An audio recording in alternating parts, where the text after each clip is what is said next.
বন্ধুরা দেখতে পাচ্ছ আমার মোমো তৈরি হয়ে গেছে। কি সুন্দর শেপগুলো হয়েছে।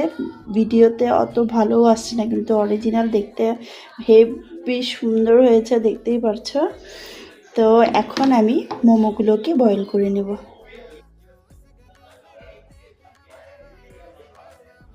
তো বন্ধুরা দেখো মোমোগুলো তৈরি হয়ে গেছে। এখন আমি মোমোগুলোকে বয়েল করে নেব। দেখো দেখতে এক একটা শেপ ভীষণ সুন্দর হয়েছে, মানে অরিজিনাল দেখতে বেশি ভালো লাগছে।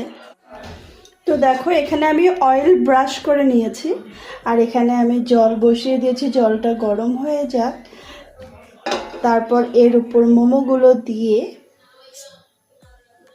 ভালো করে বয়েল করে নেব। এই দেখো মোমোর শেপগুলো কি সুন্দর হয়েছে, দেখতে পাচ্ছ।